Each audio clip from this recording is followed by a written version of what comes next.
Hello everyone. Um, for this class, we are going to discuss regarding this obstructive uropathy, nephrolithiasis, and hydronephrosis. I hope the last previous class, all the renal vascular diseases were completely covered. So this topic is purely related to the obstruction which occurs anywhere in the urinary tract. Leads to the what are the consequences?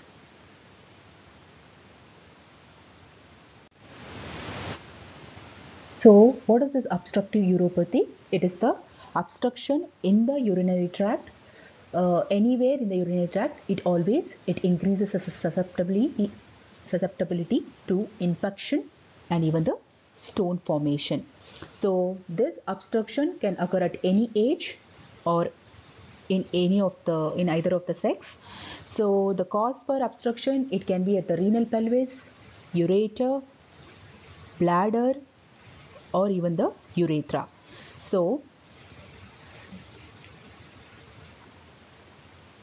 the obstruction at any of these anatomic locations, maybe it is classified as intraluminal, intramural, or extramural.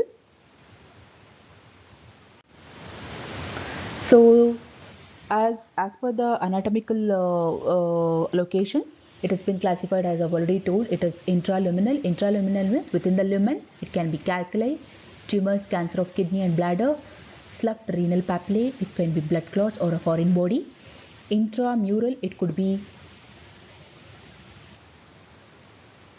pelvic, it could be the pelvic ureteric junction obstruction, that is obstruction at the ureter and the renal pelvis, that is a junction, or vesico-ureteric junction between the ureter and the bladder. It can be some urethral structure. Intramural means within the muscle. Urethral valves or inflammation, it can be due to the phimosis or bladder inflammation.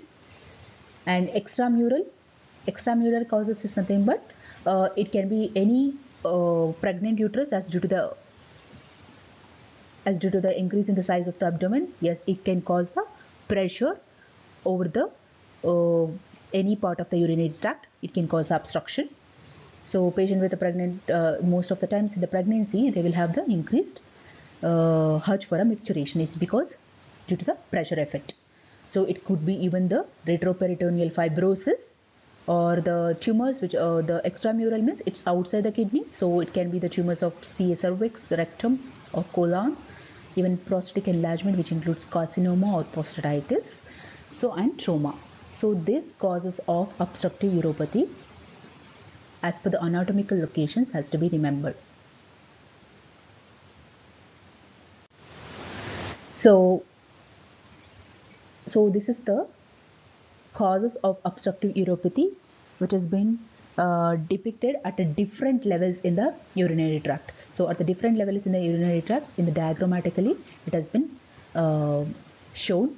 So if there is any stenosis, stone in the pelvic ureteric junction, or even any type of tumors, even the blood clots or any foreign body, in any patients who are present with a congenital stenosis of this pelvic ureteric junction, or if there is any adhesions or nothing but any fibrous bands which are present, or any loop in the ureter, as the pregnancy, it's already explained, and even any ureteric stone. So pregnancy, it comes under the extraluminal cause. Extraluminal, even we have a prostatic carcinoma or prostatitis, or it can be meatus stenosis, phimosis, or even the cystitis, or sometimes intramural, it could be a bladder cancer, or even the urethral structure. So this is as per the different levels of the urinary tract. If any obstruction occurs, this is how it causes the obstructive uropathy.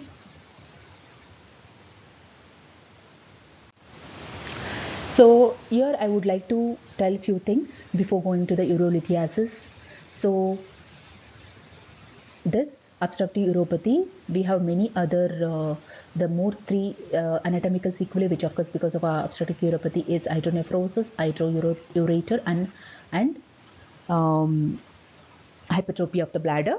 But before dealing with these three causes like hydroureter, hydronephrosis, and hypertrophy of the bladder, first and foremost, we will read regarding the urolithiasis or nephrolithiasis, or the stone formation which occurs either in any part of the urinary tract, which plays a very important role in causing the obstructive uropathy. So this urolithiasis or nephrolithiasis is nothing but it is the stones which are formed anywhere in the urinary tract, but most commonly they would arise in the kidney.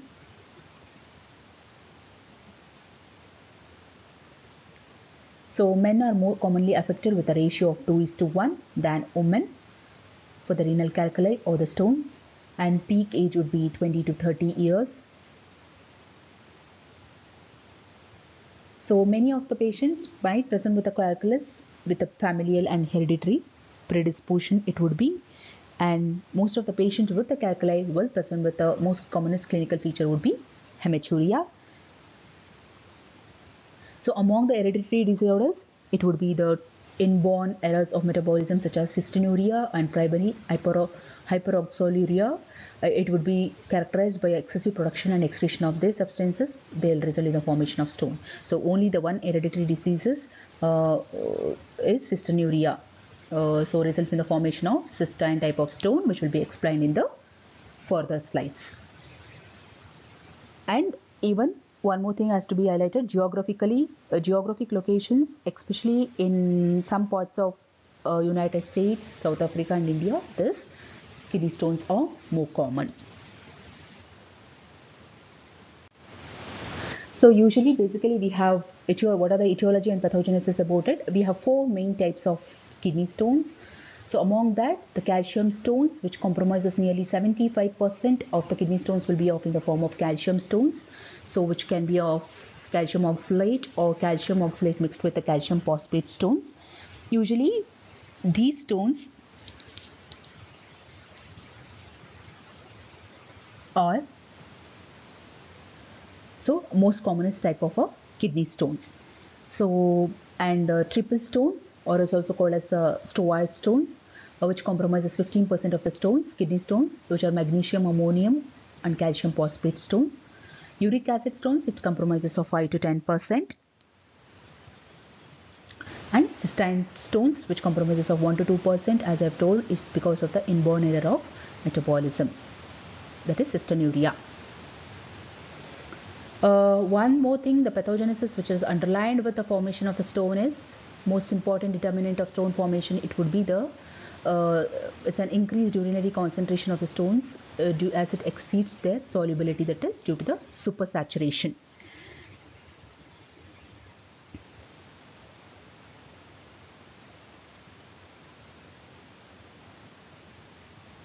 A low urine volume in some metabolically normal patients may also favors the supersaturation. So what happens exactly here supersaturation is when there is when number of predisposing factors are there, where there is a alkaline urinary pH or decreased urinary volume. So as I've already told, decreased urinary volume, even when the patients who have a urine pH of alkaline type of pH, and all these things will favors the as there is a failure for the solubility of these concentrates, leads to the supersaturation, that leads to the formation of the stone, especially the calcium oxalate stones and even the uric acid stone. So these two follows this pathogenesis.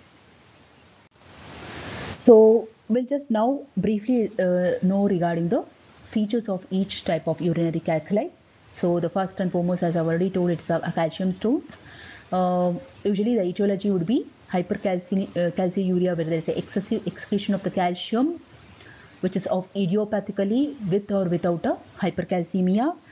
And nearly 15% of the patients with the calcium stones will have hyperuricosuria also.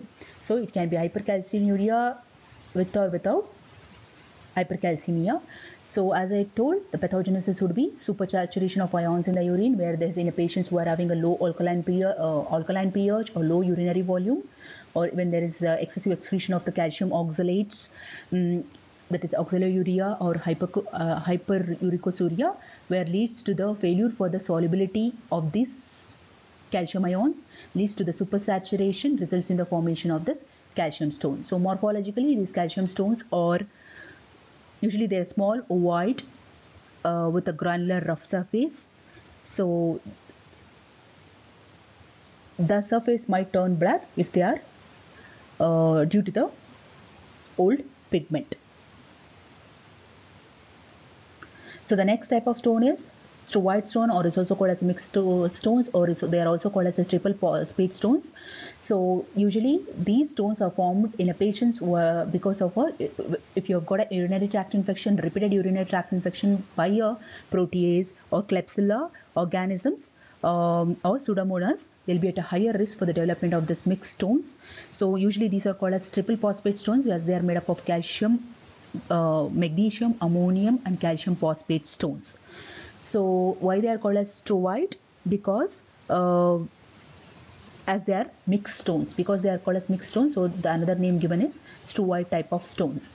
So the pathogenesis here due to the alkaline urinary pH, which is produced by the as I've already told, these stones are formed because of the infection with all these urea splitting organisms. So as this organism with the splitting of urea, there will be excessive release of ammonia. So that ammonia will be causes alkaline urinary pH, which plays a very important role in the formation of these stones. So morphologically, these steroid stones are usually yellow and irregular in shape, and usually take up the shape of this renal pelvis. So that's what it's also called as staghorn stone. Next, 5% of the 5 to 6% of the stones will be compromised of this uric acid stones.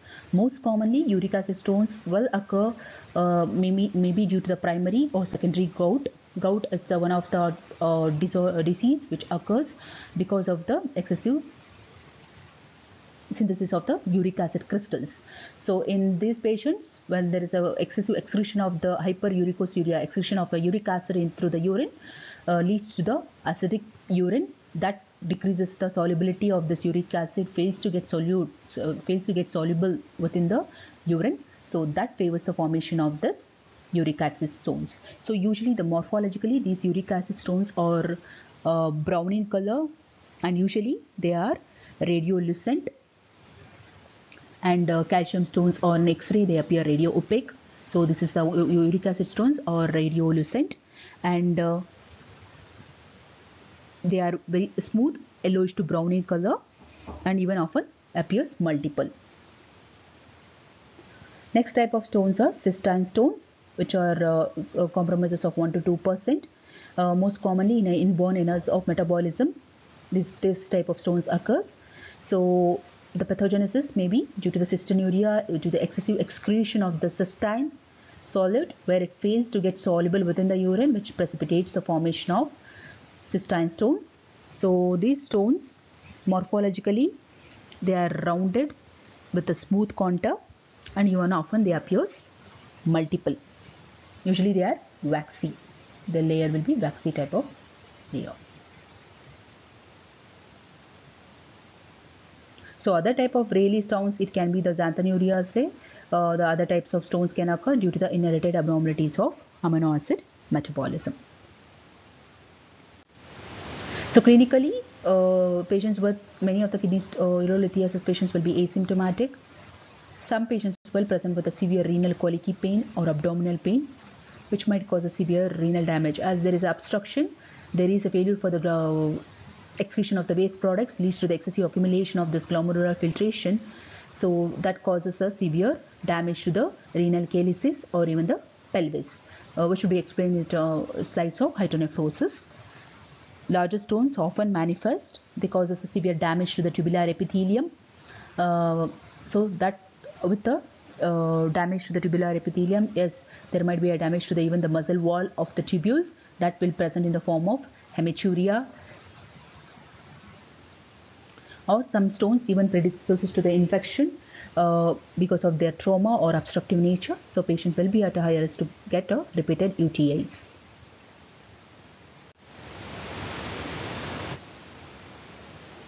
So with the knowledge of this kidney stones, we'll move on to the next anatomical sequelae of obstructive uropathy. Is the only one thing which you have to remember is hydronephrosis. Hydronephrosis, here you have to remember is the causes, definition, what are the causes for unilateral, bilateral hydronephrosis, and even the what are the morphological changes which occurs in case of hydronephrosis.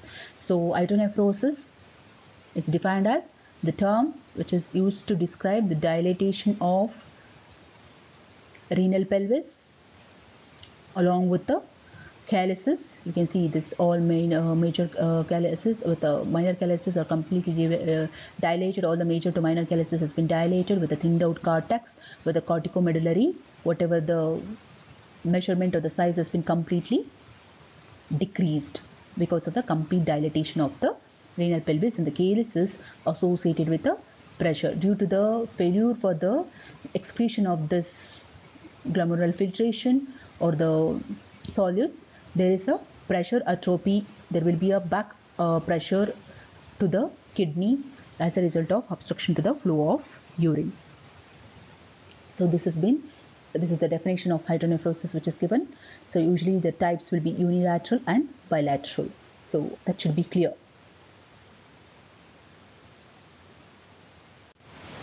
So the causes for the unilateral hydronephrosis, it would be when there is a ureteral obstruction at the pelvic-ureteric junction.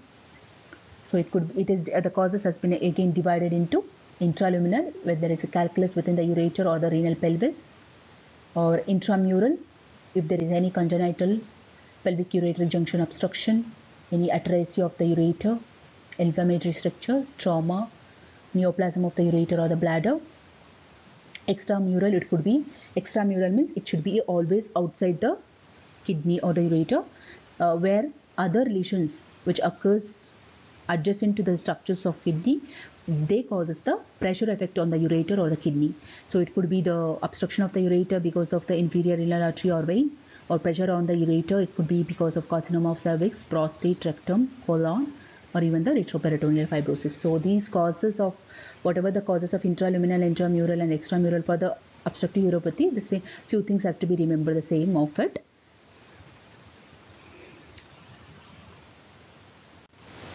So bilateral hydronephrosis, it occurs when the urethral obstruction on both the sides. So usually it is divided into congenital and acquired. So under the congenital, if there is any atresia of urethral meatus, so as in it was in the first different locations how the obstruction occurs, that picture which I had already shown. If there is any urethra at the ureter, if the urethral meatus, if it has undergone atresia, if it is completely absent, so then that is a congenital cause for the bilateral hydronephrosis. And if there is a congenital posterior urethral valve which is present, and acquired, it could be any the bladder tumor involving both the which is grown in such a way that to occupy the ureteric orifices, that will also cause the obstruction to the flow of urine at the ureter to the bladder junction, that leads to the bilateral hydronephrosis. It could be extramural, that is prostatic enlargement, carcinoma or prostatitis, bladder neck stenosis. If the bladder neck, whichever it is, where the urethra and the bladder at the junction, if the bladder neck has undergone stenosis, yes, there is obstruction again to the flow of urine, that also can cause the bilateral hydronephrosis. Inflammatory or traumatic urethral stricture and phimosis. So the pathogenesis of hydronephrosis. So even if there is a complete obstruction to the flow of urine, but some amount of the glomerular filtration will persist for some time. As the filtrates, still some amount of the glomerular filtration will persist. When that some amount of the glomerular filtrates, when it persists back, it causes the pressure effect back to the renal interstitium, that is with the tubules and the perirenal spaces.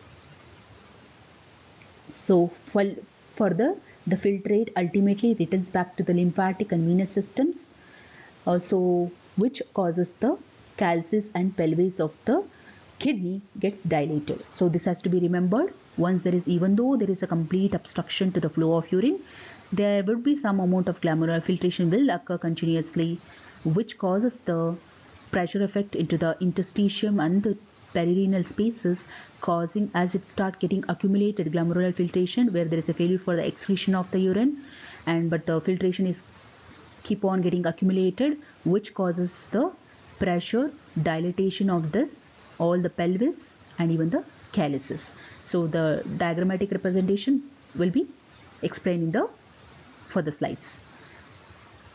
Just remember, there is a pelvic calyceal system will be completely dilated.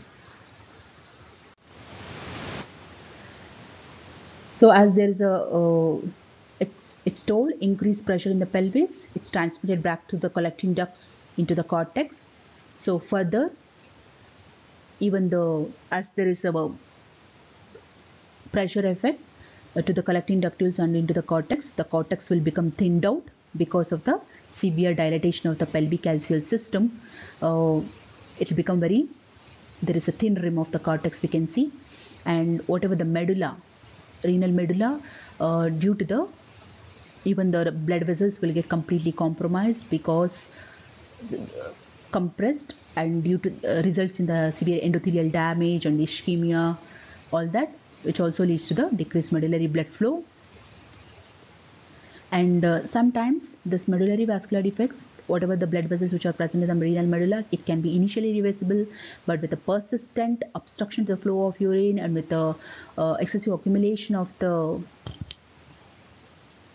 glomerular filtrate within the pelvic calyceal system, causing the dilatation, it can lead to the vascular compromise. Further, the GFR falls as with a continued obstruction and with a dilatation and with the compromising of the medullary vascular disturbances. So there will be a severe reduction in the glomerular filtration rate, where there is unable to hypostenuria condition can occur, unable to concentrate the urine, and all this, even the renal parenchyma, which includes the tubular epithelium, gets severely damaged, leads to the leakage of the all that solutes or the filtrate into the interstitium, causing the chronic interstitial inflammatory reaction associated with the interstitial fibrosis. Once the fibrosis occurs, even the renal papillae, whatever they will face, the renal papillary necrosis leads to the complete loss of kidney architecture.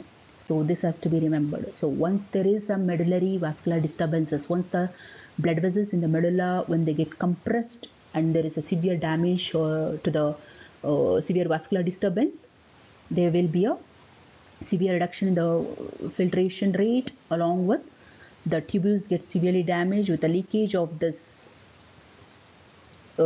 tubular solutes into the interstitium, which elicits the interstitial inflammatory reaction.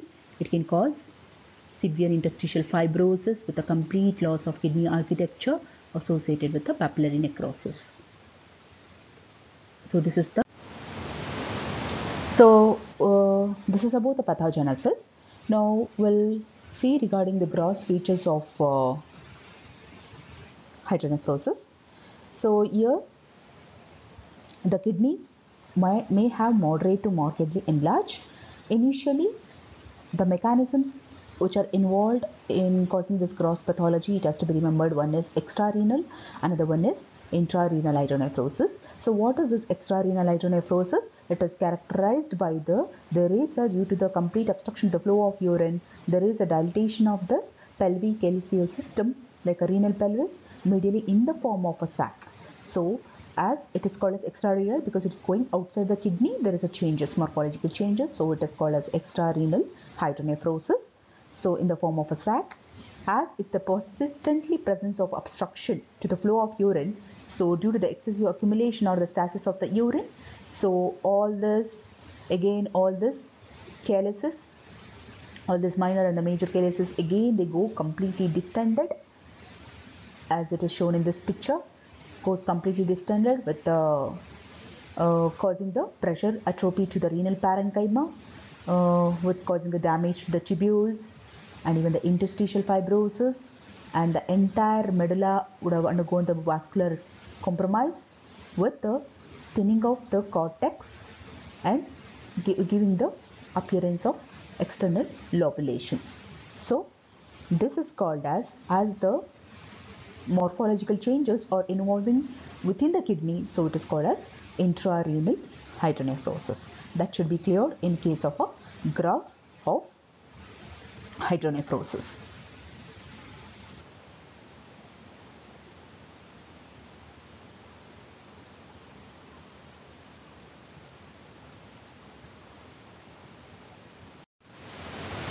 So microscopy, yes, here we can see it in the picture. You can see there is a complete dilatation of the pelvic calcareous system with the complete loss of architecture of the minor and the major calyces, and even the renal pelvis appears to be very much dilated, and with the loss of architecture of the pelvic calcareous system with the thinned out cortex. You can see there is the cortex and the medullary distance has been completely lost, and you can see completely the thinned out cortex. So the fall of hydronephrotic sac is thickened. It's due to the complete fibrous scarring, and as I have already explained over there, as the persistent due to the medullary renal or vascular compromises, it causes the with the tubular epithelial damage, with the excessive accumulation of the leakage of the tubular proteins and the tubular epithelial cells into the interstitium, which will elicit the chronic inflammatory cell infiltrates. So we can see the entire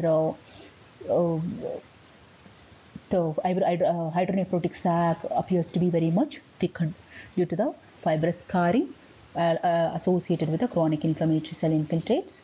And yes, definitely all the tubules will be completely atrophic, they will show, and even the glomerulus will be completely atrophic with the interstitial fibrosis. There in the pathogenesis only it was explained how the interstitial fibrosis occurs, as due to the tubules when they get damaged.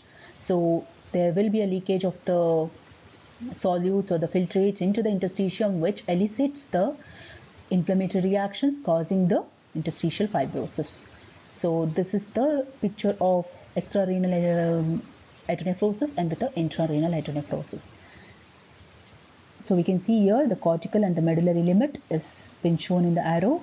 So note even the atrophic, it will be completely, all the glomerulus, everything will be atrophic.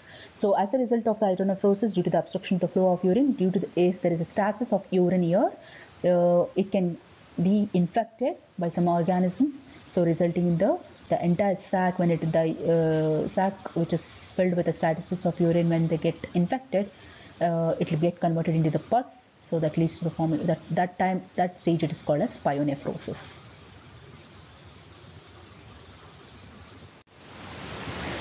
So with this, the summary of it is, so most commonly about the obstructive uropathy, we should know the anatomical sequelae, that is hydronephrosis, hydroureter and hypertrophy of the bladder. Most of the times hydronephrosis will be always accompanied by hydroureter. Hydroureter, when there is obstruction of the to the flow of urine at anywhere, so even the ureter also can get anomalously, it will take the appearance of edematous appearance. It will be dilated. Hydroureter and hydronephrosis can go together. And nephrolithiasis or ureolithiasis, it's one of the most important factors for causing the obstructive uropathy. So that formation of calculi anywhere in the urinary tract, it always predominant is the most commonest cause. And the four main types of urinary calculi, what are the etiology, morphology of each one of them, it's important. Most commonly 75% is compromised by the calcium stones, or it can be calcium oxalate stones, usually which occurs pathologically. Pathogenesis is mainly due to the alkaline pH of the urine and the low volume of the urine predisposes this calcium oxalate fails to get soluble in the urine, leads to the supersaturation. So the supersaturation pathogenesis has to be remembered for the calcium stones. And triple phosphate or mixed or steroid stones. Steroid is called because they are mixed stones of the three components. Magnesium, ammonium, calcium phosphate stones. So usually they are called as staghorn stones because they take the shape of this renal pelvis, and usually they are irregular. So uric acid stones, because of in gout patients, usually because of excessive excretion of the uric acid crystals which fails to get solute in the urine, leads to the uric acid stone formation. Cystine stone, due to the, it is one type of a hereditary or inborn errors of metabolism. So hydronephrosis, as it should be remembered, develops if one or both the pelvic ureter spleen centers when they are incompetent. Depending upon the etiology, it may be unilateral or bilateral. Almost all the times, hydroureter, invariably it accompanies the hydronephrosis. Thank you.